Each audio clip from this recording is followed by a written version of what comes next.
too much. Welcome to the Lovecraft Using podcast. What were you just talking about, DeBronzo, before I click the record button? Oh, nothing of consequence. No. I want to hear it. I want to hear I it. was talking about the But, Jimi Hendrix. it's not that I want to hear it. The audience wants to Oh hear it.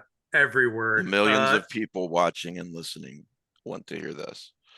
Yeah, my shoulders are wide. The talking about a biopic of Jimi Hendrix where they weren't allowed to use any Jimi Hendrix songs. So it's why do you exist? Or Mm-hmm. why wouldn't you do that? Supposedly it's a Mm-hmm. pretty good movie. Mm-hmm. And that's how I'm going to start off today. Oh, good.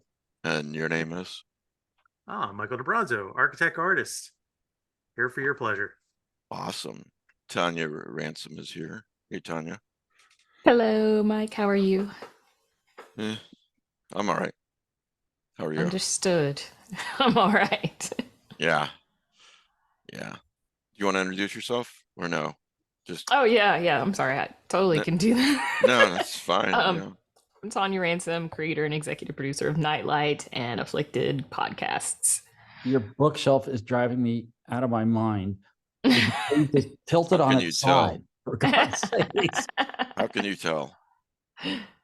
Matt? Hi, I'm Matt. We do have a prize this podcast. It is a graphic novel, the paperback copy of The Underwater Welder. It's not Lovecraftian, but it is ocean themed. It is more a story of loss, recovery, and redemption. It's a pretty good book. If you want to win it, send an email to easyandprizes@gmail.com and put welder in the subject heading. We draw the winner in about 6 weeks, and who knows, it might be you. You can't win if you don't play. You enter. Right. Yes. You can't win if you don't play. All right. I'm Mike Davis. I'm with Lovecraft Using, for those who don't know. What else? I'm a licensed psychiatrist. You know what that means, Matt? That's nuts. I can write prescriptions. Yeah, so yeah, you guys are my friends now, aren't you? Okay, then. Now, Mike, see, to write a narcotics prescription, it needs to be accompanied by a note. A copy needs to go to the state. It's like, you aren't doing me any good here, kiddo. Okay, I'm sorry. I can send you some of my drugs, or I could if the post office wasn't such Nazis about it, but we'll talk about that later off air. Yeah. So you posted your list of Carnival books on Facebook, Matt. Yes. Did you post the Bradbury one first just to make me jealous? Well, actually, that was actually a side benefit.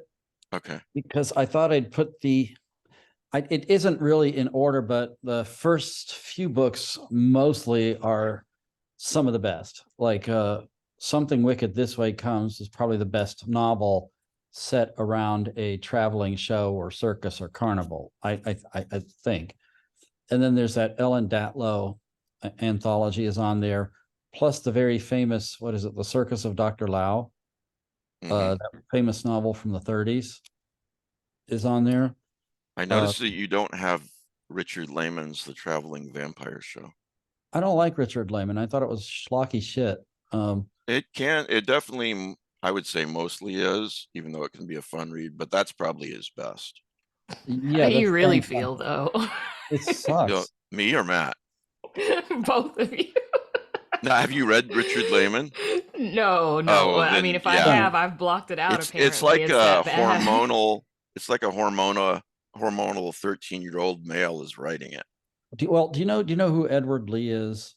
He writes bizarro, transgressive. Yeah. If you want to put a nice name on the schlocky porn that he writes, he wrote like 5 or 6 Lovecraftian gross porno stuff, with every kind of grotesque fetish in there you could want. And Richard Lehman aspires to be that bad. He doesn't quite succeed, but he aspires. So he wrote another Carnival themed book called Funhouse, and that's not on the list either for the same reason. I just see if I really thought it was that dross like, I'm not going to include it in my list. It could have been mediocre. I probably would have included it, but it just All kidding aside, this is a great list. I'll include the link in the show notes to this album of yours. well, the reason it came up was you were promoting a Kickstarter that funded at the last minute. Mhm. Stories set in a theme park. Right, When Omnipart. that comes out, I'm going to add the first and second books in that series to this list. But that's why this list came up. In terms of my book club, actually, the next book we're reading is Joyland by Stephen King, which is on the list. Which is a wonderful book. That's a set in Stephen a King theme book park. I've never read. That's like I recommend that book to everyone who has never read King. In fairness, I Doesn't wasn't want to be listening. like grossed out or read something scary. This has just got a little bit of disturbing, possible supernatural element. It's mostly a murder mystery, and it is super engaging and well written. He's got a Do trilogy. you know the Hard Case Crime series? These are novels written in the hard-boiled style of the pulp novels. And Stephen King has written 3 novels, short novels. They're all only about 200 pages for this series. The first was Joyland. Then there was The Colorado Kid, which I also really enjoyed, but it irritates a lot of people because of the ending. And then there's this new one he has, which is Later, which is also super good, about a little boy who can talk to the newly dead. There's also a trilogy. It's detective trilogy of sorts. The Bill Hodges trilogy. Right. Yeah. Where he But- doesn't even get supernatural until the 3rd book in the trilogy. Right. This is actually just that's the Mr. Mercedes series, Yeah. right? Yeah. Joyland just fits into the Carnival theme so well. And then I was thinking about, what about TV shows and movies? And of course, the best darkly themed Carnival Circus miniseries was that show Carnival with Clancy Brown. Remember that? It was Yeah. like 20 years ago. And the first season was awesome. Great. It started to get more confused and run out of gas as I guess they kept trying to up the ante. And then I think they pulled the plug on it. So like it sort of dwindles to an end rather than finishes in the second season. There are a couple of movies about circuses that are more just human interest. Like everyone knows about The Greatest Show on Earth by Cecil B. DeMille's. Has an unusual role for Jimmy Stewart as a clown. And then there's Trapeze, which has Tony Curtis, Gina Lollobrigida, and Burt Lancaster in a love trial themed around the circus. Best part about that is Burt Lancaster started his career as a circus acrobat, believe it or not. So like in those early movies, like The Crimson Pirate, he did all of those stunts himself, except the triple somersault was a little too hard. And so he brought in one of his circus buddies to do that stunt. I have trouble with that one myself. Yeah. Oh, I'd do really good at falling from the trapeze and breaking my back. Well, you've got Something Wicked This Week Comes, Dr. Lau, Happy Little Horrors, Nightmare Carnival, of course, Ellen Datlow. And what else we got here? I'll include the link to your. It's a Facebook photo album, The Night Circus. I'm always interested in new circus and Carnival dark books. So if you got anything, I'm interested. Geek Love. I've never heard of this one. How many times though? Like, I remember when I was a kid, I went to the circus like once a year for years. Well, the original Geek Meaning, yeah. And then when my kids were growing up, God, this is more than 20 years ago now. We took them to a small circus. And then I've hardly seen hide nor hair of a circus since. I think they eliminated a lot of the animal acts, which was some of the attraction, and spectacles available on your computer every day. It's just kind of a shame. I don't know if the Shrine Circus still goes around. I think we have social media now, so we're okay. When was the last time you went to the circus? It's been a while, Matt. I won't lie. I had talked to Isabel about dropping out of medicine and going and entering the Ringling Brothers Clown College in Florida to see my true calling, but Isabel's. Did she frown on that? she's just, let's just say she doesn't like it when I try to pursue my dreams. She can pursue you can pursue any dream you want as long as there's a salary and insurance. Well, there would be a salary of sorts. Some people make Need good health money on insurance tips. too. I'm not sure a lot of circus jobs come with Besides, health smile and the insurance. world smiles with you. So Dean like, Koontz, Twilight Eyes. Yeah, there's some really good stuff here. So yeah, oh, The Grin of the Dark, Ramsey Campbell. that's supposed to be really good. Oh, say Tanya, have you been to the circus lately or anything like that? She's really young. not- It's been like 10 years. Yeah, I think it's just sort of fading, huh? Yeah, I mean, although I haven't really looked, like when my kid was little, like we took him all the time, and then as he got older, he was kind of like, yeah, whatever. I mean, we do So, have a carnival come through every Yeah. year, but not a circus. yeah. You know, where the rides are, they're stuck together with bubble gum and duct tape. Right. Those that place. They got some guy with green teeth and one eye running the ride. Mhm. It's like, I remember being with my brothers on this ride and we're all getting sick and you go over there, stop it, stop it. You see him smile and kind of push on the speed.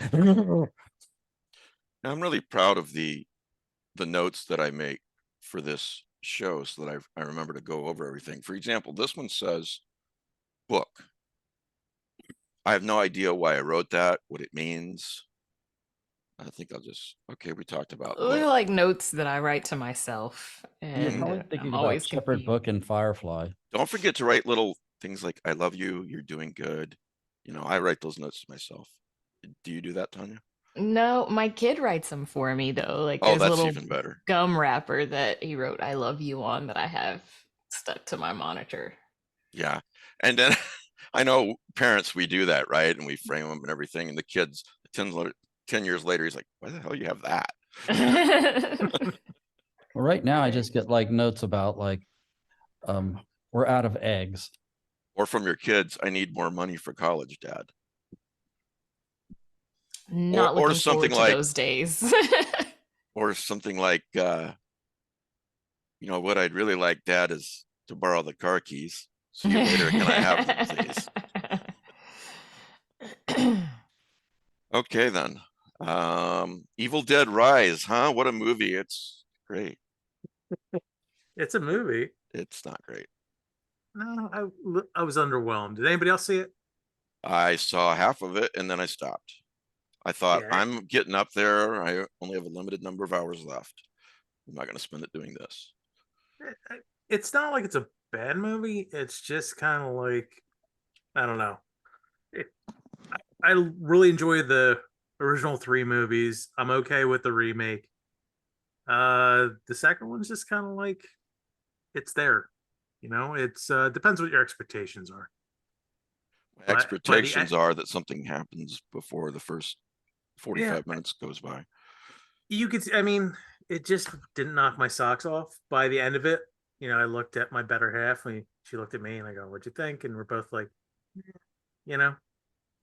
Oh, you and I were talking about before we hit record that there's this scene that happens, quote, one day earlier, where it's at the cabin in the woods, a cabin in the woods, and really has nothing to do with what follows, I assume, but it's like a focus group looked at how slow the first act of the movie was, and they're going, it's too slow. We need to have something happen right away. Yeah, so, and we're gonna add this. To be honest with you, I was more interested in the cabin in the woods than I was the apartment. I haven't seen someone get scalped in a while. Yeah, that was a bit of a eye opener. Like, oh, okay, it's that type of movie. That happened. Yeah, it's, you know, it's fine. It just wasn't. I don't know. Just like I said, it didn't knock my socks off. It was kind of just there. Yeah. And a couple things were like, you know, somebody didn't do their homework. Like I said, the vinyl, they had to have vinyl. And vinyl, when they played the recording that was made in 1923, I don't think there was vinyl yet. What did they use At least- then, Mike? What was in like wax cylinders? Because I thought you were asking me. Oh, because of my age. No, is that Mike DeBronzo might actually have some knowledge. Okay. it's Oh, my oh, yeah, I see what you did there. I just kind of looked and I go, does that really make sense? And then I looked on IMDb. I'll take it with a grain of salt. And like, the recordings are set in 1923, but it's not till the 30s that you get the type of press that he had. So couldn't You have looked it existed. up on the internets. I know, it's crazy, right? I know, that's weird. They never lie either. No. Hey, Rick. Hi. Yeah. So if your criteria for a good horror movie is, you know, really wasn't that great, or what was it you said? Didn't knock my socks off, then you should watch this. So in other words, if you're Pete Rollick, you should watch this. No, you shouldn't, because it's not that bad. Yeah, I mean, there's It got needs to be a lot worse for Pete to watch it. Pete seems to be on sabbatical. Either that or he just doesn't want to watch my movies anymore. He's out of town right now. You know, at the chat on Friday, he looked exhausted, frankly. He's been traveling. He was in a hotel room. It took me a minute to figure that out. And I'm like, are you in a gonzo porn or something? And I was on mute, so he couldn't answer the question. I was waiting for somebody to come in like the fluffer. He was the fluffer. That's all I could think of. I'm like, I'm looking to go, that doesn't look like his house. I'm like, oh, he's in a hotel room. He was in one of those. It's one of those trips. Yeah, he was in a rent by the hour hotel room, and his time was almost up. I did see a pretty good movie though, Older Gods. That was pretty good. Yeah. Well, before we get to that, I texted him yesterday. No, he texted me. He's like, this is like 4:30, 4:30 in the afternoon. He's like, ah, God, I'm really tired. I'm going to bed. I'm like, well, first, thank you for keeping me apprised. Thank you for letting me know. And two, are you going to be at the podcast tomorrow? And he goes, probably not. So yeah, he's tired. He's actually in the same town as my wife and son are right now, Tallahassee, Florida. And is he going to make time to go see them and bring me a book? Is he? Ask me if he's going to do that. The glass is half full. No, he's not going to do that. Good to see you, Rick. Good to be here. So, okay. Older Gods. Old Gods? Older Gods. I think it's Older Gods. Has anybody else seen this? No, but On I'm my list. on the list for Easy Movie Night. It's pretty good. It's me and Alan, like during the chat on Friday, I was talking about it with Alan, and you know, it's kind of Lovecraftian, the setup. It's a friend. Short version is a man goes from America to England to see. Wait a second. A movie called Older Gods is kind of Lovecraftian. It's when I mean Lovecraftian. Do you hear yourself? Yeah, all right. I don't get out much. What do you want? So there's a lot of things that are like would be you'd find in a Lovecraft story. First 2/3 are, I think, are really strong, where they set up that feeling. Like it's definitely cosmic horror. Yeah, third You've act, lost that love in feet. Go on. the third act kind of like it's not as strong as the first two, but it's definitely I can see it being on movie night. I don't want to give too much away, but so basically what it is that the main character goes to Wales. He's from America. His best friend is English, and he's killed himself. And then you find out that the best friend was part of an organization that was doing research on a cult, and then you know, very Lovecraftian things happen. Mhm. And it's pretty good. And for like $1.99, can you really go wrong renting it from Prime? So Probably not. Yeah. So I would say Okay. I'm going to watch it then. give it a watch. Be your own judge. Sounds But like a it's good candidate for the list. I had more fun with that than Evil Dead Rise. So there you go. By the way, if you're wondering about this chat that the Bronzo keeps referring to, if you're a Patreon at the $10 and up level, twice a month, we do a Zoom hangout, non-recorded, and the podcast panelists and the patrons at that tier and above, we all hang out. Hence the name that I came up for with this. Yeah. Yeah. And this Friday, if you ever wonder what Pete Rollick would look like, If he had a career as a cam girl, he would have seen it because he was in the hotel room with the It camera. would have been, I'm sorry, it would have been a short career. And a shocking diversion from when he's at home. He's he's in bed. He's in bed, laying down. I really want to see someone who hand him grapes like out of frame, just right in his mouth, because he's always like lounged out. It's great. That is Ma'am? something I was not ready for. Peel me a grape. Yeah. So yeah. Anyway, what are we talking about? Older gods. Yeah. So Patreon at $5 up, you get Patreon podcasts. At $10 a month, you get the Hangout as well as the Patreon podcasts. So think about that. If there were no Patreon, this would all be gone. No longer in the world. You know, we'd have to erect a tombstone to the Lovecraft e-zine and not do this anymore. I'd have to get a job at Walmart as a Walmart greeter. And Oh my God, if you Fate do, worse you know than which death. Walmart. I want to come and ask a lot of stupid questions. I'll have some stupid While answers people for are you. around, so they find out. So like while you're up there, it'll be like, well, where do you keep the women's underwear? I don't keep them anywhere, but Well, this is if So- you're a greeter at Walmart. oh yeah, I bet you would ask I them could, that. I could say like, which brands do you recommend when the granny's walking by? I can see Matt just doing dad jokes all day. Everybody that passes by gets a different joke. Well, so yeah, the Patreon. Also, if you enjoy the podcast, do me a favor, write a review, an honest 8-star review. Do they go up to 8? 8-star review. They do now, just Okay. for this podcast. Thank you, Tanya. And tell the world how much you love it, because even if you don't listen on Apple/iTunes, it helps the algorithm a lot. The other thing that helps the algorithm a lot is if you watch on YouTube, click the like button, but especially leave a comment. So, you know, just say how much you enjoyed the episode or how much you hated it, whatever. I don't think the actual comment matters in the case of YouTube. It does for Apple, but not for YouTube. So Have you ever There's gotten to the that. point where people that actually like get you advertising on YouTube, or is that like a non-starter? no, I could have commercials on YouTube, but I choose not to. I'm walking a higher road, Matt. Yeah. I'm trying No to offers, huh? stay above the fray. That and the amount of commercials that I would bring in on YouTube, I'd be able to buy some bubble gum every month and maybe have a little bit left over for the next month. So the YouTube advertising does not pay a lot, I've heard.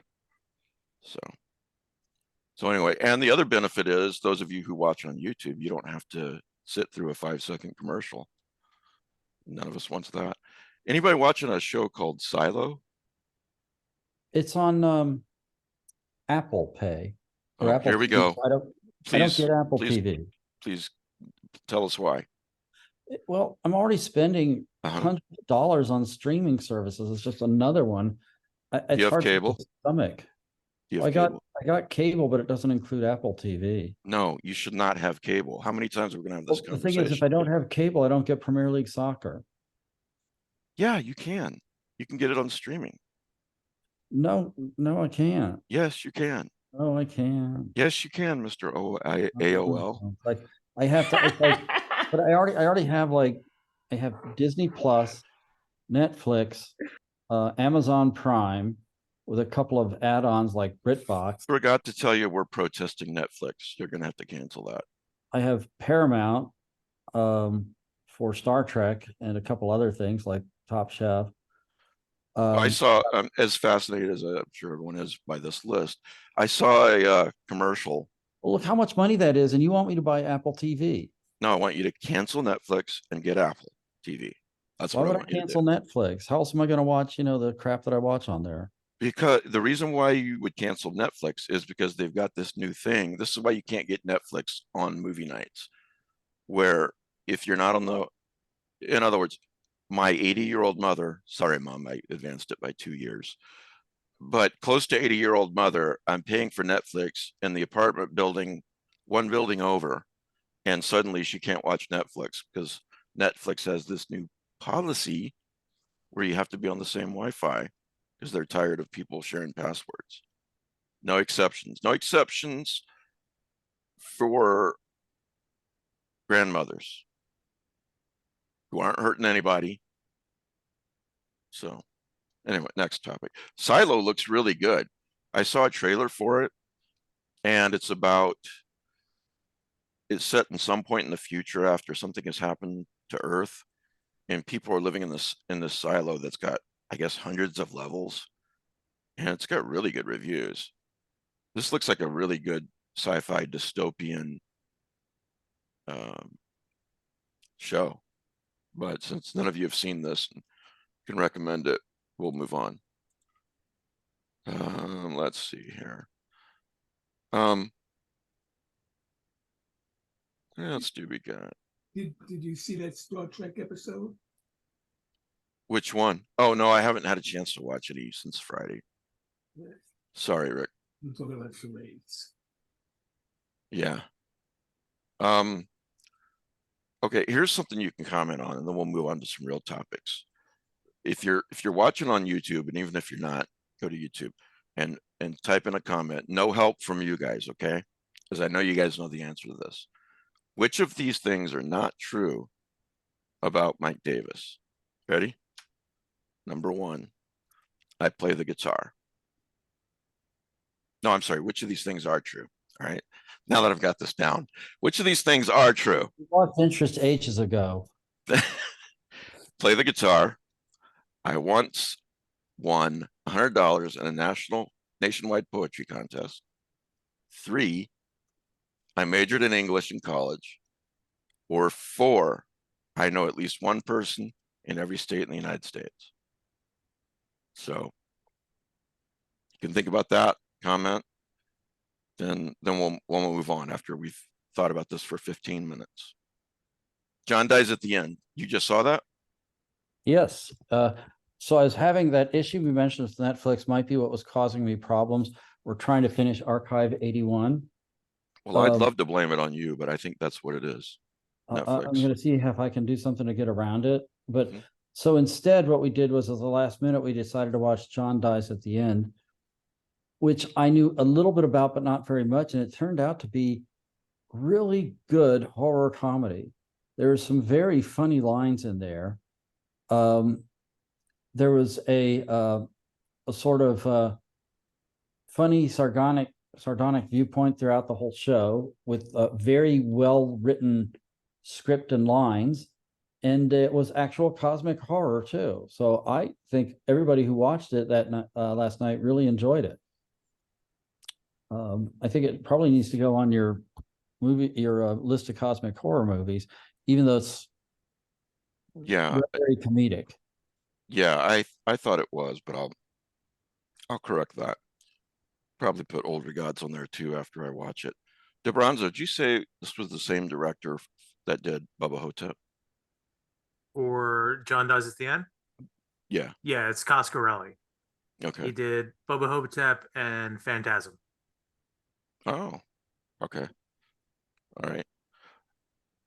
Matt, Rick, Guy, well, everyone, did you guys go see Mission Impossible yesterday? You said you're going to, Matt. It's really just depends on Isabel, how she's feeling. And It's a yes or no question. There's no. Well, since we're doing book club, we couldn't go. We might go today. I don't know, but we're gonna go in the theater. Well, you should, because I plunked down my little couch money for the matinee yesterday, and it is damn good. Really. And I was wondering how they do this. Part 1, is it going to be a cliffhanger or something? But it's actually, you could see it as 2 different movies. You have a resolution at the end of this, but there's a continuing story that's going to happen in part 2. And lots of great action scenes. At one point, Simon Pegg yells at Tom Cruise to fucking pull himself together and get the job done. So that right there, you know, is worth the price of the ticket. But I think it's got like 96% on Rotten Tomatoes, 100%, 96% audience score as of yesterday. And I really enjoyed it. So at the very, you can tell that Tom Cruise is really trying to get people back in theaters, because there's this real nice 30 to 40 second thing right before the movie where him and the director are talking to the audience, and they're basically saying, you know, really appreciate you coming out to the theater. I hope you enjoy the movie. You know, movies like this are meant for the big screen, and then it's on to the movie. But I thought it was nice, very sincere. If whatever I think of Tom Cruise, I have liked a lot of his movies. I thought his science fiction movies have all been very entertaining. And I really admire actually how he can do his own stunts. It's like Jackie Chan or something like that. Not many actors can do that sort of thing. It takes a lot of physical courage to do that, especially, face it, he's not getting any younger. There's a 20-minute, I'm sorry, go on. My only objection really is I do think he's too old to be the focus of these kind of action movies anymore. It's just like you can only be James Bond for so long. Then they got to get someone new. Well, you know, here I'm thinking, man, he looks like 5 years older than when he did Top Gun in '86. You know, you know how they did with Kirk in the Star Trek movies with the damn girdle. I mean, it doesn't mean, yeah, you know, it's like the camera can do lots of fun things. I just think they really. I don't think Tom Cruise's ego would let him wear a girdle. No, it wouldn't. Of course, he is a huge Hollywood star. I mean, I'm sure we all feel the same kind of pressure from the paparazzi when we leave the house. But imagine how much worse it is for him. Yeah. I mean, I'm chasing the paparazzi. Hey, where are we all going? You're throwing the rocks at him. But yeah, it was a really good movie. I really enjoyed it. Nice popcorn movie, if you can afford popcorn. And, you know, they didn't like it when I stole a bag and ran towards the popcorn machine yesterday. And as I did, I was going dun, dun, dun, dun, dun, dun. But I'm over 50, so it didn't work. So yeah, it's really good. It's a really good movie.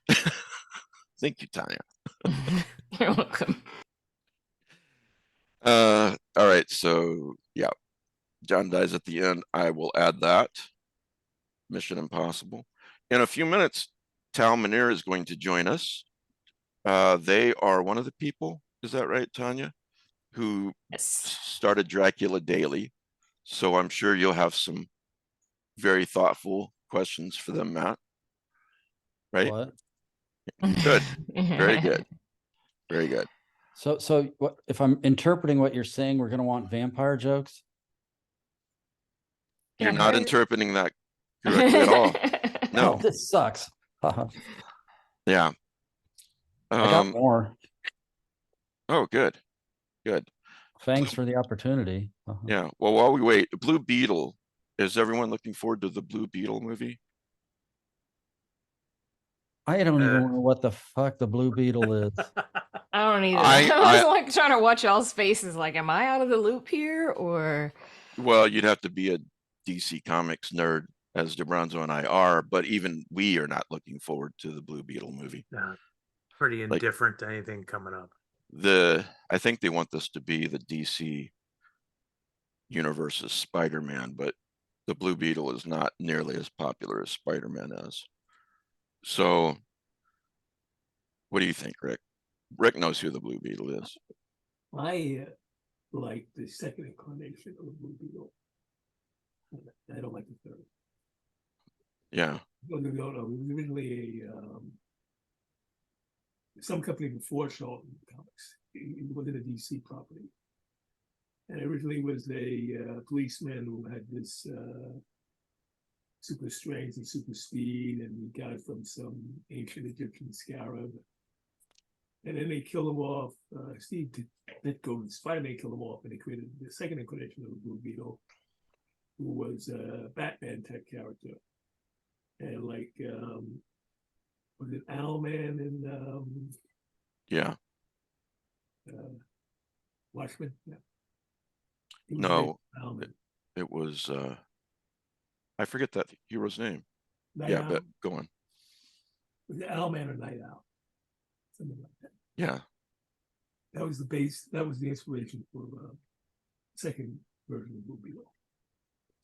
Oh, you don't like the high school kid version? That's the one that's going to be in the movie. I like the Ditko one. That wasn't a high school kid. Yeah. He had a cool airplane type headquarters. And they killed him off and they brought in basically Spider-Man with an alien artifact.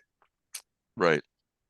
And listen, I applaud them doing a DC movie with a minority. I think more of this should happen. Really, you know, obviously it should. But you also have to have a good story, an original story. And this, you watch the trailer and you pretty much know how the entire movie is going to go.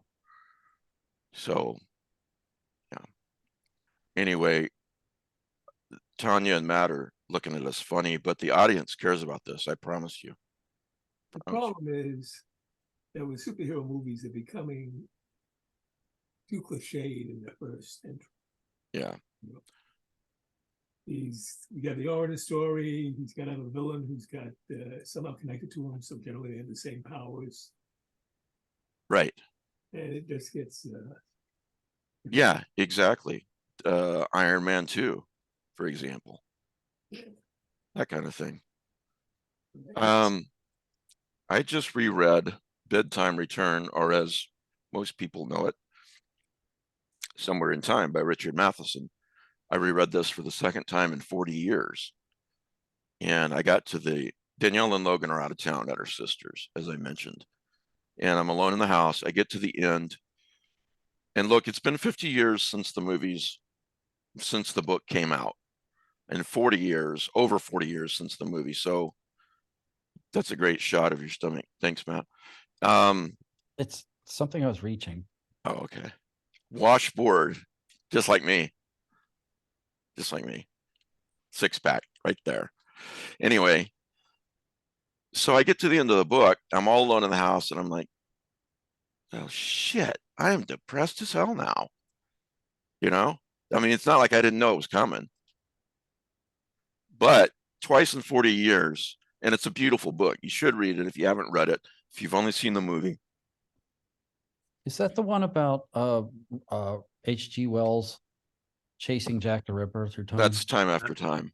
Oh. Yeah. This is one. This was Christopher Reeve and James Yes. Yes. That, Now the details are somewhat different in the book, and as wonderful as the movie is, and it is a great movie, the book is even better. So you should read the book. There's a lot. It's very poetic, very nostalgic, wistful. Anyway, twice in 40 years, someone out there did better than me. Here's the headline for you, okay? Bedtime Return, the novel a book thief read 25 times. This is from 2017.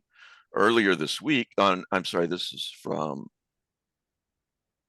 Press Democrat from a few, you can Google it.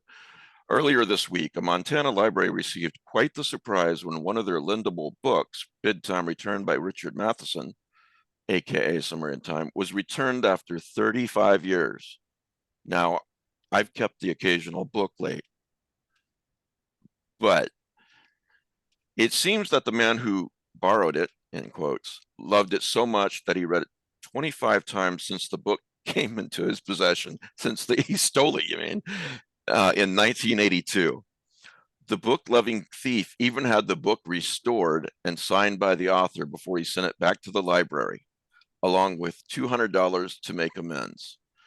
So he grew over 25 years. He felt pretty bad. Okay, so my mother got us a book. I don't remember the title. I remember the cover, the pictures. She got it from the library when I was like 3 or 4, and it was in the house basically my whole life that I remember. And it turns out it was a library book that she forgot about. And when she went to get a library card when we moved to Cincinnati, like this was more than 10 years later, it's like the librarians caught her and said, you can't get a library card until you pay for this book. And she had to pay like $5. So they would have found him and tracked him down eventually. Eventually, it'd been Yeah. 25 years. Yeah, but you don't underestimate a librarian. That's all I'm true. saying. I'm just waiting for the right time. That's very true. So actually, there is something else I want to mention Jessica before the guest Makes comes works on. at the library. I'm not done, but go ahead. Fine. I thought you were ages ago, or you should have No. been. Anyway, there is one other Kickstarter I think we need to advertise and try and promote. Yeah, Nadia's. The H.P. Lovecraft Historical Society is trying to reproduce a copy of The Shunned House as it was originally published. And they are like $3,000 short with like 3 or 4 days to go on their Kickstarter. And I don't think they're going to even attempt to print it if they can't raise this money, which would be a shame because they make such wonderful products. So I wish you would all take a look at this Kickstarter and decide if you wish to back it. You know, of course, we aren't going to, don't want to make you feel bad if you don't have the money or don't like the project. Yes, you do. But Exactly what you're if doing. you've got any interest, this would be something to support. You know, what he's saying is you're not a good person if you don't support it. You're not really not in the cosmic order if you don't. If I'm interpreting what you're saying correctly, now I don't agree with you. Yeah, you are. But also, Nadia Bolkin's Kickstarter is about halfway done. Oh, she has one? Yeah, it's called Why Didn't You? This is a great idea for a Kickstarter. Why Didn't You Just Leave? Ghost Stories, an anthology of haunted house stories by top horror authors. And I'll include the link. But it's basically, you know how you're watching a horror movie and you're like, why don't you run out the front door, you know, the old class, instead of running up the stairs? Or the commercial, you know, don't get into that's a funny commercial. Or they're like, he's like, we'll get into this car with the keys in it and it's running and we'll get away. And the other people are like saying, are you crazy? We need to run into the shed with all the lawn tools. The chainsaws. Exactly. Yeah. Well, did you see the movie Nope? One of my favorite scenes of that movie is when the guy's, I think he's in his truck and shit is falling out of the sky and he could get out and look up or do something. He's just saying, nope, nope, nope, nope. And that would be me. Why even go there? It's like, yeah. So if you've ever asked this question when you've been watching a horror movie, Nadia Bolkin did too. And so did her co-editor. Julia Rios. Yes, thank you. I was blanking. Great, both great people. I talked to them last week, but they thought, well, what if there really are good reasons why you can't leave? And they had some authors come up with those reasons, and I just think it's quite an original idea for an anthology. So I hope they make it. So Matt, as soon as we're done, if you'll email me a link to the film festival's Kickstarter, I'll include that, and I'll include this link too, and they can battle it out. And anyway, if you'll permit me to get back to my article. This is not my book. It belongs to the Great Falls Public Library. Wrongfully taken, yes, but if you can, kindly take into consideration it has been loved for and cared for all these years, and I know that I'm sorry for taking it, the unnamed man wrote. Here's the kicker, though. He got Matheson to sign it while it was in his possession. I don't see why you just didn't send the money and keep the book. I would have. I mean, $200 is, they can Or just buy replace it. a host of, yeah. $200 and replace the If book. we could understand the criminal mindset, we would be criminals, right? Anyway, I can't recommend the book enough. Don't steal it. You know, you can get it on Kindle these days, as opposed to 1982. But it's a really good book, and it's got a good audiobook narrator on Audible. So, you know, one of the things that happens in this book bear with me, Matt, is something that I really like in fiction. It's maybe one of my favorite things in fiction, and all kidding aside, this is kind of important to me, where I like it when you're in a story, you're watching the movie or you're reading the book, and it's totally realistic, okay? And then all of a sudden you start to get the feeling that something magical can happen. And it takes skill to bring this across, to do this as a writer. You know, it's not like you start a book and, oh, this is a book about vampires, so you're sort of accepting that. And yeah, when you pick up a book called Somewhere in Time, you're probably expecting time travel, so you can't really get around it. But this feeling that this guy's going through something, it's everything normal that can happen in life is happening, and all of a sudden there's the possibility of something magical or paranormal, you know. And the author has done such a good job of building up this realistic world that it still comes as a surprise. Does that make sense? You know, I love that feeling when I'm reading, and Somewhere in Time does it very, very well. So Danielle's going to be teaching Fahrenheit 451 this year. Well, that One of burns me up. huh That burns me up. Yeah, I bet it does. One of my patrons is also an English teacher, Suzanne, and she teaches it too. So last week she told me this story. It's a really cool story about teaching Fahrenheit 451, and you know, they give copies to the kids to take home and read, and so on and so forth. And unfortunately, one of the kids, his house burned down. And this is not a joke. This really happened. And as someone whose house has burned down twice in his life, and it was not my fault either time, this is not a good feeling. It's not a good feeling standing out in the middle of the night watching your house burn down. And everything in the house went up. Everyone got out safely, but everything in the house went up, I'm told, except for one thing. And can you guess what that is? The book. So the irony of everything in the house being consumed except for the Fahrenheit 451 book is just unreal. And here's a picture of the actual book. And you can see, yeah, you guys don't sound too impressed. Witchcraft. I know, right? Like I'm sitting here trying to figure that out. Like it's a book and like it, yeah. Yeah. Witchcraft. The book I thought it was a started cool life story. as like a short or like a novella in like 1950, I think. It was It did. You know how? expanded to novel length in like 1952. We read that for book club, and actually one of the best things in my edition was there was an essay by Ray Bradbury from 1979 about how people had wanted him to change the book over the years Really? to make it nicer, make it less nice, to include other people, to exclude characters, just to make so that people wouldn't get upset when they read it. It was very much echoing a lot of the things that are happening online today. And it was like his basic thought on the essay was, it's my book, screw you. You know, just keep your hands off. You're not helping anybody. You can criticize it, but it's my turn at bat. The irony of that is, I'm sure it did not occur to them. The very genesis of the book was he had dinner with a friend, and then after dinner, they went for a walk around the neighborhood in Los Angeles.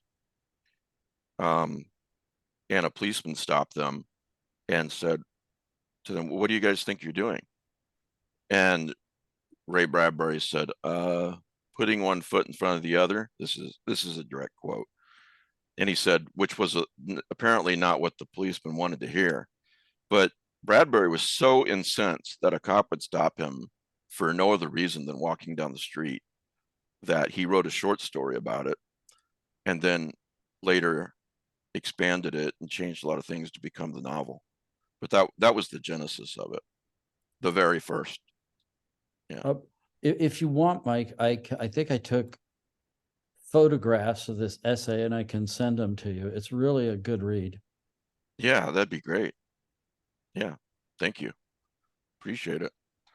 So yeah, the hello. So yeah, everything in the house burned down except for the Fahrenheit 451 book. That's just unreal. That is strange. Yeah.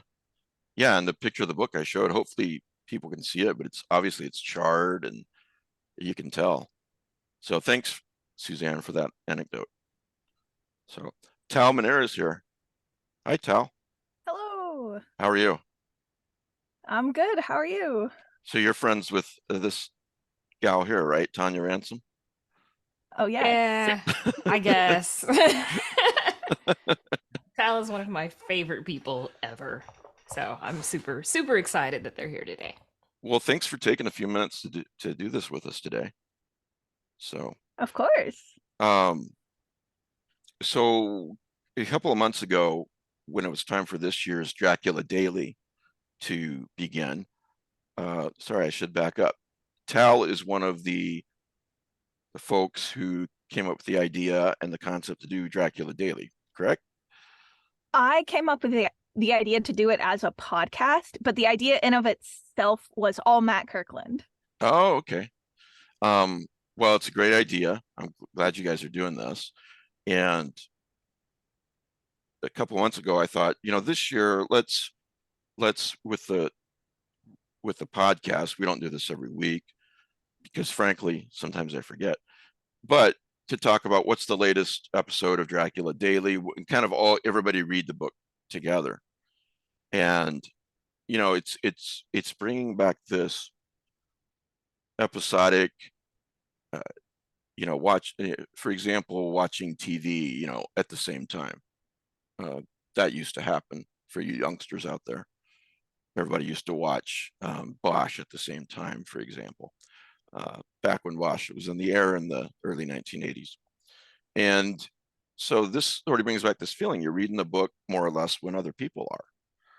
So yeah, you came up with the idea of the podcast and then it just went from there. Tell me how all this came about. Yeah. Well, I was following Dracula Daily last year. I think I came across it somewhere online and I was like, oh, this sounds really fun. Yeah. And I was following along with people, and there was this whole sort of community that sprung up on Tumblr, which is my social media website of choice, that was really taking this old book and connecting with it in a very modern way. And it was a lot of fun just hearing what parts of it were scary, which parts of it people were like, oh, this did not age well and whatnot. I was like, this reminds me of listening to audio dramas because, they come out periodically and whatnot, and these sort of fandoms erupt and they all talk about the episodes together. I was like, what if we took these two things and combined them? And so I just kind of had the idea and I emailed Matt Kirkland and I was like, is it cool if I do an audio adaptation in this style? And he was like, yeah, go for it. And then I did. So we are working a couple months ahead of time in terms of audio production. So right now it's July and the July episodes are coming out and I'm editing the September episodes, which is an interesting way to consume the novel in like 2 months at a time. So like I'm working through September and everyone's working through July, but I'm also running the social media. So I'm working through July with everyone and I keep mixing up the timeline myself. You got your hands full. But it's been so fun because I feel like once you have that audio element, you can connect to it in a different way too. Just like hearing these characters be given voices and sort of that intimate acting that I feel like audio drama works really well in because they're right in your ears. So you can have moments of just hearing someone breathe shakily and you're like, oh, this is so scary, in a way that it doesn't come across in a book. So it's been a lot of fun. Even the best of books, a good audio read or audio drama can really, it adds an extra dimension to it that it doesn't have with just reading. And don't get me wrong, I love reading, but you're absolutely right. Have the first episodes come out yet?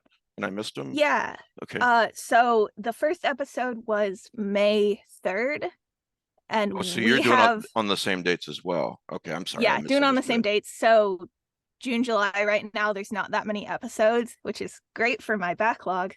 But in August, things pick up again, and it's like almost daily. Yeah. Yeah, that's true. And then there's bonus episodes. Like I really love the bonus episodes, especially the first one where, it's an interview with these people who are like, infiltrating vampire society. It's such a cool idea. I don't know. I love it. I've listened to it like twice. Yeah, tell us about that. Yeah. So we did a crowdfunding campaign to fund the podcast, and we hit a stretch goal where we were like, we'll do bonus episodes. So some of them are more serious, like interviewing experts in Gothic literature. We have one episode that's exploring queer subtext in Dracula. And we have some that are less serious, just more behind the scenes. Like I sit down with the other audio editor and we sort of talk about our processes. And then there's the third category, which is us just doing shenanigans.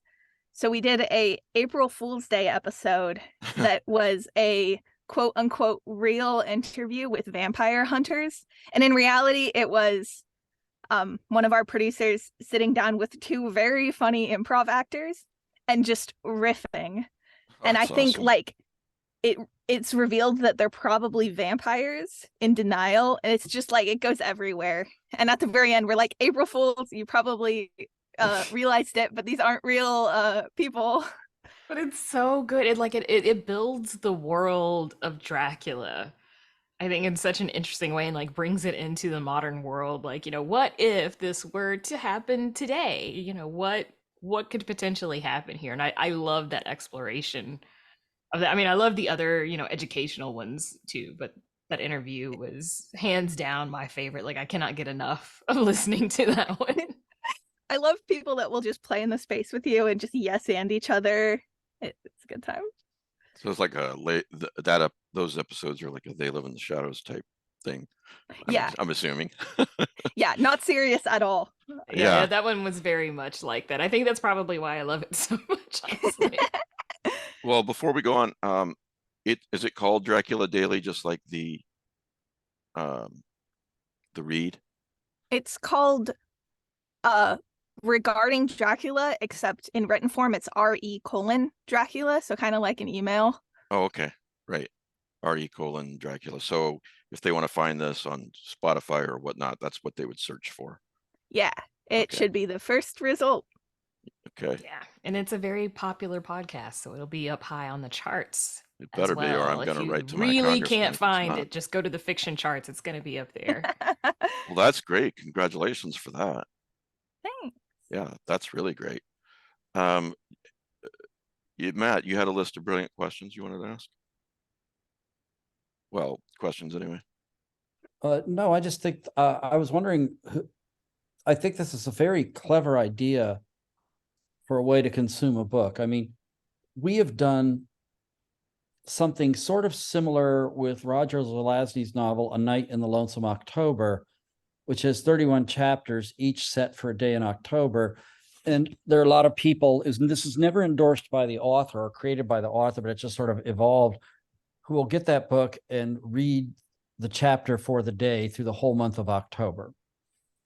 And then there are novels I've seen presented this way. For example, there's recently a project called the Miskatonic Papers, which purported to be the expedition that went to the Mountains of Madness from Lovecraft. And they broke it down into all these little documents and scientific papers. And that's what you get to piece through. You don't get to actually read a text per se. Yeah. I never thought of going back to one of the great Gothic novels. So how'd this idea come up with? And I mean, how's the response a couple years into it? Those are the things I'm interested in. Yeah, I don't know if I am like the best person to answer this, because Dracula Daily as a newsletter was going, I think this is the third or fourth year. So it was sort of already a thing. And I don't know where Matt Kirkland got the idea from. I mean, I guess like you read Dracula and you see all the dates and you're like, oh, we could just read all the dates. Like, common idea, I guess. But then he actually like went and set up a Substack to do it. Yeah. Yeah. So I'm the book is out of copyright, right? Yeah. So,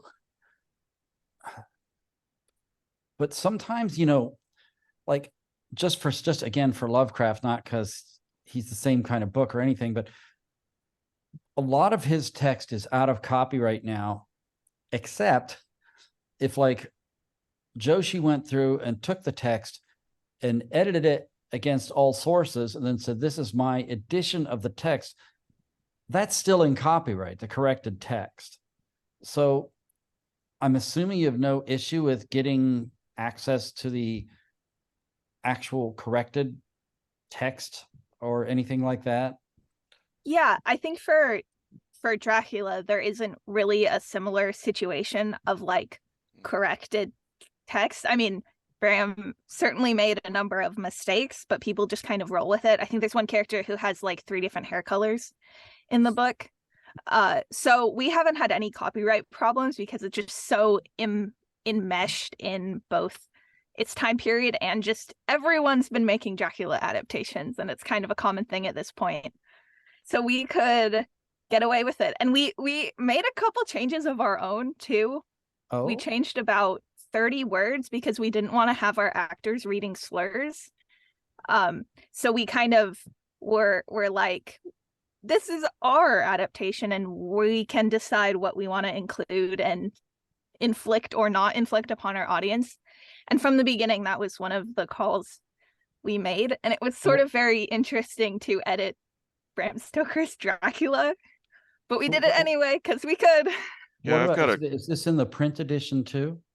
Yeah, primarily there's sort of very bad depiction of Romani people in the book, and it gets into both kind of bad stereotypes, but also just like not great words.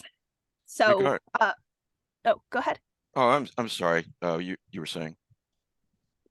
Yeah, so we just changed a couple words, replacing slurs with just better words. And we have content warnings at the top of every episode that needed a content warning, because something that we found the year before we did the podcast, just following along with this little online book club, is there were instances of mostly racism or ableism that really took people aback. Because when you think Dracula, you're like, oh, there's scary vampires that are sucking blood, and there's sort of all of that you expect.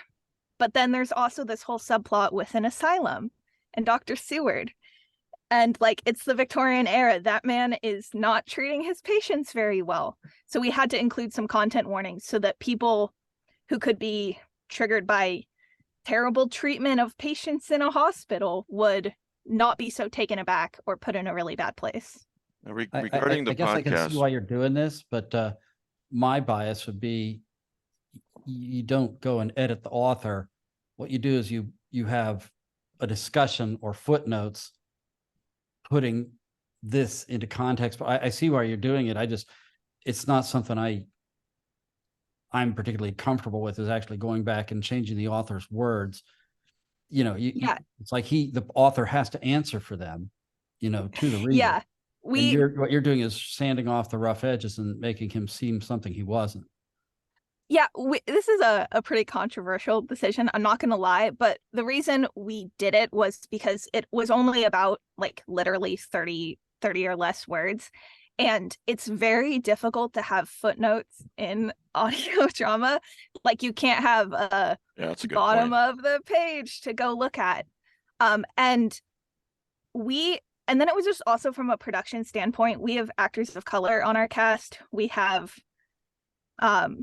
basically just people who could be harmed by those words, and a lot of us are just like very white, and we didn't feel comfortable being like, hey, actress Fermina, say this really racist thing a bunch of times. Like, we just didn't want to do that.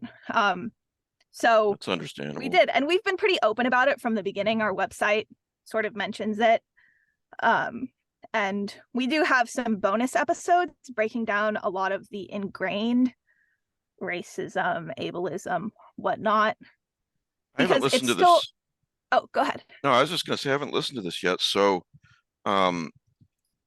once I do, this would obviously be answered. But is it an audio drama? Is it an audio reading with different actors doing the different characters? Which way did you go on that? Yeah, we went very audio drama. Okay. So it's kind of an audiobook in that we are reading the text, but we have different actors for each character. Right. And then underneath, we're doing very heavy sound design. We're trying to make the book scary for the listener in a way that I think would be too heavy-handed if it was an audiobook. Like when you listen to a novel, you don't want to hear like babies crying in the background, for Glass example. breaking.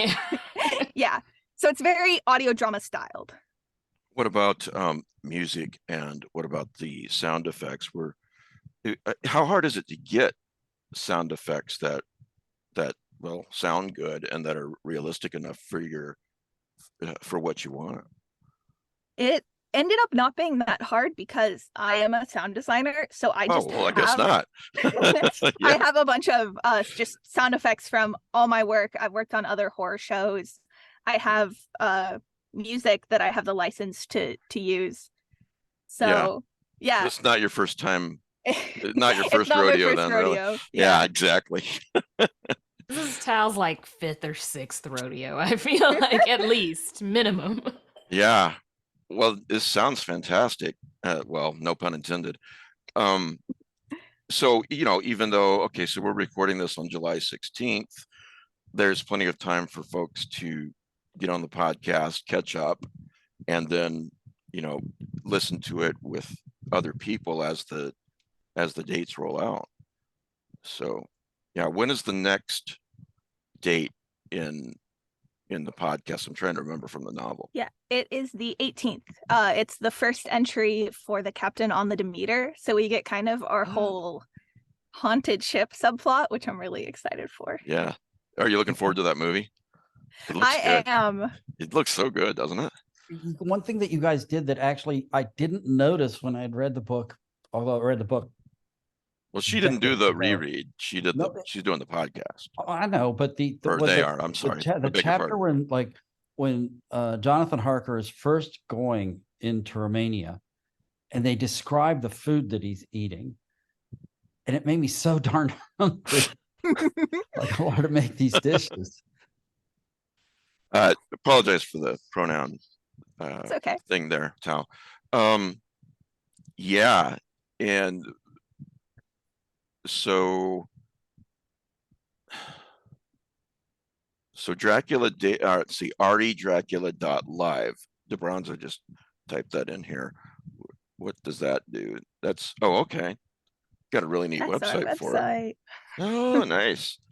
I like the background with the Thank you. old I did style it. paper. You did? Well, you did great. Yeah, I made the website. That's a great website design. Thanks. Yeah. Tal is awesome and has also done cover art for Afflicted. Oh, wow. My podcast, yes. Talented artist as well as sound designer. REDracula.live for those who are listening and watching art. It's REDracula.live. And that should get you anywhere you want to go from there. But you can also, looks like you've got all the they've got all the Spotify links and Apple links and RSS. Any link I could find, I put it on the Exactly. website. So anything else that you want to add that maybe I'm not thinking to ask, I guess? Ooh. Nothing comes to mind. I feel like we've gotten a very good broad view of the podcast. Okay. Tanya, you have anything else? No, I asked all the questions I wanted to ask because I was really interested to hear about the interview. That was that was a big thing, taking up like all the space in my brain. I was like, I want to know everything about that because. Okay, but I have another question, and this is always like people say, "Oh, what have you done for me lately?" It's like, okay, this is really cool. I never heard of it before. I'm not doing the podcast. We're reading along, as we go, and sharing photographs of things like all Dracula for this. It's kind of like probably like what it originally was as a Substack or something. But what's next is you got a creative team here, you got some momentum. Are you go back and hit another great Gothic novel or something like that? That's a great question that I don't have a formal answer to because I can't focus on what's next until I finish like the sound design for everything. I'm really itching to adapt Frankenstein. I really want to do a modern adaptation of Frankenstein, so taking more liberties with the text. It's such a fun book, and I really want to explore the trans allegory that I see sort of inherent in it. But right now, we don't have plans because the creative team is also working on other projects. One of my co-producers, Stephen Indrasano, is working on a horror podcast called Shelterwood that is suburban Gothic audio drama exploring the American dream. It's going to be very good, very scary, and it's in crowdfunding right now. And then my other co-producer, Hannah Sounds Wright, cool. is about to be crowdfunding season 5 of her fantasy podcast called In Between, with 2 N's, so it's like INN. So I think we're going to definitely be taking a bit of a break so everyone can finish their projects.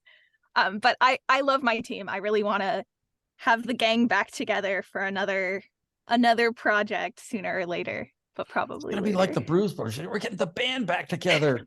yeah. Well, really, you're really to be congratulated, Tal, because, first of all, I'm not sure that people realize just how much work an audio drama is. I'm sure you realize, Tanya, It's so much. how much work it is. Yes, Afflicted. I do. Yeah, check out Afflicted too, as well as Dracula Yes. or RE Thank Dracula. you.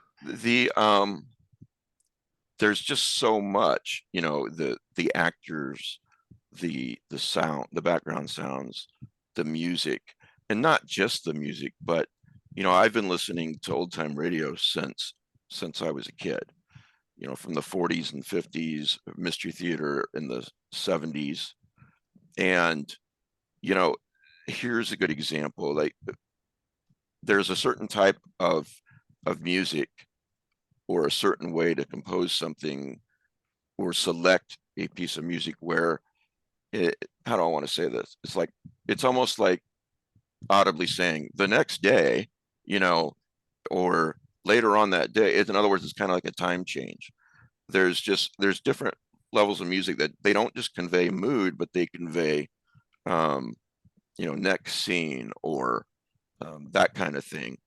And it's an Orientation cues, yeah. Yes, absolutely. Thank you. And that's an awful lot of work. So you really to be congratulated for this. And I'm glad Thank that you you. guys are doing it. Yeah, couldn't have done it alone. I would have died. Oh, I don't see don't how, think anybody yeah. can do an audio drama alone. Like, that's definitely a way to die. I'm pretty certain. Yeah. Listed. So yeah, thanks for doing this. So if you're used to the Dracula reread, folks, and you want to listen instead of reading, or you want to do both, check out redracula.live, and you can follow along with everybody, the rest of the world, as they're listening to this on the same date that you are. Really, really cool idea. Oh, I know what I was going to ask. Do you have, you said Tumblr, I think. Do you have a forum on Tumblr or elsewhere where people are discussing the episodes? Yeah. I we think do that's a lot important. we do a lot of discussion on Tumblr just because a bunch of the listeners are on there. The show account is Read Dracula Pod.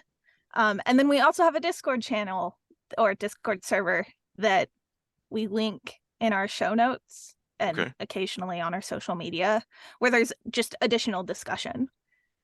Yeah, so if you not only want to listen to this on the date that it took place in the novel, but you want to discuss it with other listeners, then do that. And I assume all of that's at redracula.live. Yeah. Okay. Yeah, well, thanks for taking a few minutes to talk with us today.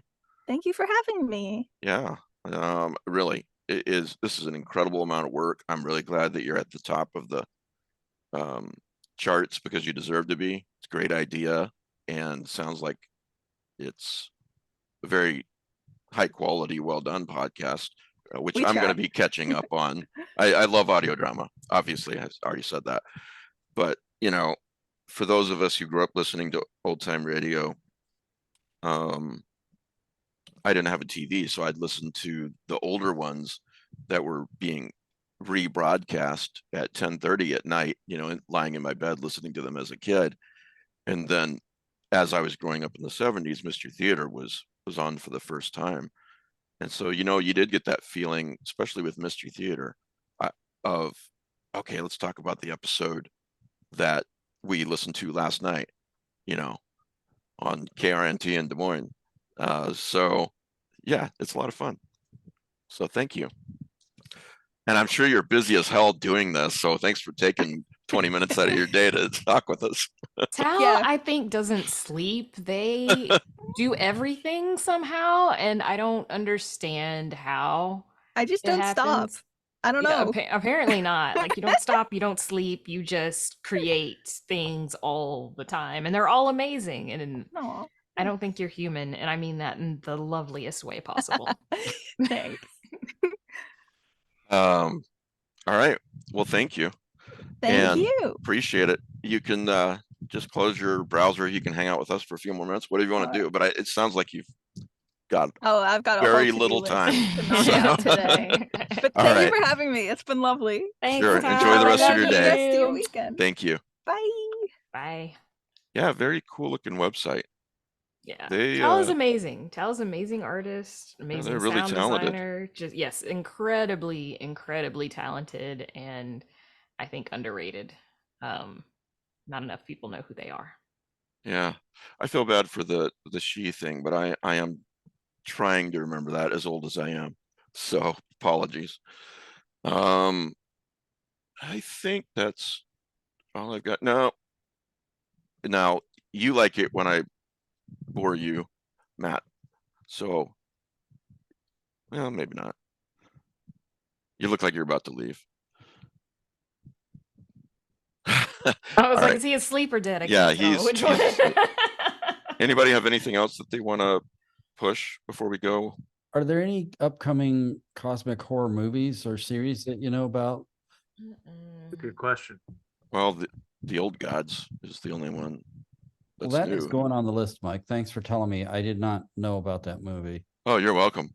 DeBronzo Thank should have mentioned it earlier. I'm a little shocked The only that you didn't. Nothing cosmic horror. I mean, going back to Dracula, Last Voyage of the Demeter is Oh, August yeah. 11, and it's going to be in theaters. So you're actually going to have to go. I don't think it's going to be on streaming at the same time. Theaters? I've heard of them things, Sonny. Yeah. I might actually bite the bullet and go see it if I can get like a matinee. I'm not a big fan of going out anymore. I mean, I wonder Uh, if like a drive-through theater would have it, because I've Oh, been that really would be digging awesome. like watching stuff in drive-throughs. Because I don't Yeah, have to there's- deal with other people at all. Like, I'm just in my car and nobody can bother me. It's great. You know what? Or if you live in a small town, I went yesterday to see Mission Impossible, right? On a Saturday. And I thought, and the neat thing is these days, even in this small town, you can purchase on the website and select your seat, right? You don't have to, there's not this insane, I got to get to the front of the line so I can get the seat that I need. And I did that. There were like 6 other people in the entire theater. So, Doesn't that make you wonder, like, are movies going to be around? well, but apparently Mission Impossible is making a lot of money, just not in small town Texas. What time did you go, Mike? Was it a matinee during the day? you said? 1:45. It was a matinee, brother. I can't Yeah. afford And the, that was on a weekend. You said it was yesterday, right? So yeah. it Yeah, wasn't that even a is- weekday. But I mean, you are in a really small town, so I'm Yeah, not that's true. surprised by that. But I thought of that because of what you said, not wanting to be around other people. And yeah, I wasn't. Yeah. I either go to weekday shows or I'll go to like late night shows during the week because I'm a night out anyway. Yeah. Nobody's at those. I mean, I live in Austin, so like, I mean, obviously not a small town. Yeah. Look, a city like Austin, though, where everybody prizes their eccentricity, that there would be like all kinds of people hanging out, beating down movie theaters at night. Oh, I don't go to the beatdown movie theater at night. Those are kind of rough. But yeah, like, we have an Alamo Draft House. I don't know if you guys know what they are, but Yeah, I yeah. remember the it. listeners, it's basically like a place where you can eat and have some beer and watch your movie. Like they have waiters and all of that kind of stuff. So that's typically the place that I'll go. There's a place called Flicks Brew House that does the same thing. And I Is it usually go easy one to of those remember places. about the Alamo Theater? Though Oh, actually, I do have a question. They Too have bad ads this everywhere. didn't come up during the Dracula discussion. Since you live in Austin, have you ever gone out to the Congress Street Bridge Oh yeah. in Yeah, the watch the spring at bats. night Yeah. and watch the bats? Yeah, all the time. All the time. that's where It's the Bat Cave is. That's the real Gotham right there. yeah. Yeah, like yeah, we have the largest bat colony, I think, Mexican free-tailed bat colony around here in the United States. But, Wow. yeah. Well, Are they in have other you- parts of the town too? Oh, I mean, Well- yeah, they're all over. Like, if there is a bridge anywhere, like, I mean, they're all as far up north as like a couple of towns up. Like, I'm west of Austin. Like, we have a lot of bats out here. Like, this whole area, you know, See, it's I even grew up almost in down into San Antonio. I grew up in Um, Des Moines, Iowa. No bats that I ever saw in my Oh, whole we have life. so growing- many caves here. So many But- caves, and so there's Mike, they're bats. bats. You just didn't see them. Well, when we moved to Cedar Rapids for a few years, Cedar Rapids, Iowa, there we didn't live near any bridges, but every night at dusk, we lived in an older neighborhood, lots of established older trees, right? There was always bats flying around in the trees. The thing about, if you don't know what we're referring to, is Bats. a very huge colony of a single species of bats. And it's a popular thing in Austin. You go to the bridge, I guess, starting a half hour before dusk. Yeah, right You about. find a Yeah. place to sit. And then when dusk Stand. really, oh yeah, when Just to dusk give you a really bubble. hits, the bats come out to forage. Yeah. And so you have this cloud of bats leaving the bridge. Thus the And it's saying. cool. They even have like cruises because you know the bridge goes on.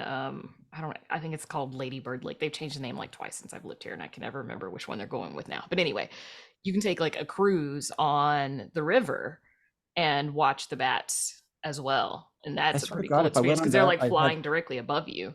I'd have an umbrella hat or something because of the gauntlet, You know, like I thought I was worried about that too when I took the cruise. I was like, oh my god, I'm gonna get like batshit all over me. Like this is gonna suck. Then you'll be batshit crazy. Yeah. I mean, I already was. It would have just made it worse, right?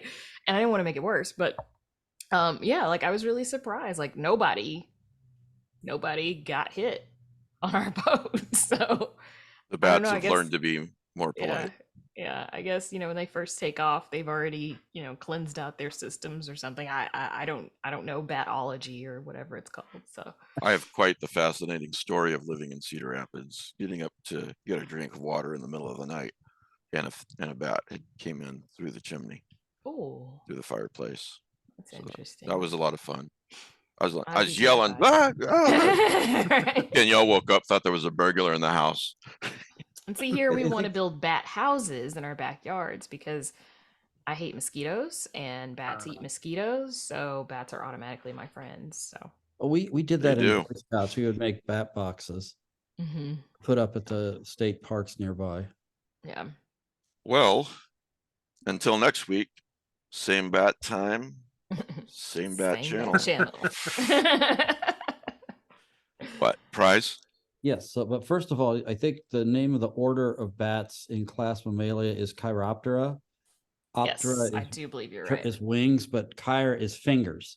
Yeah. Wait a So minute. Can you? bats' wings are unique because it's like membranes between their fingers, Mhm. as opposed to like the way the bird's wing is formed. I want to write this down. Can Anyway, can you spell that? Yes, CHEROPTREA. FUCKU. Okay.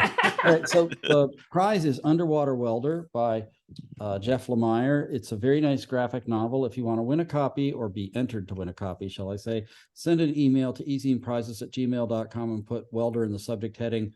We'll draw a winner at this rate by the end of August, early September. Could be you. That's right.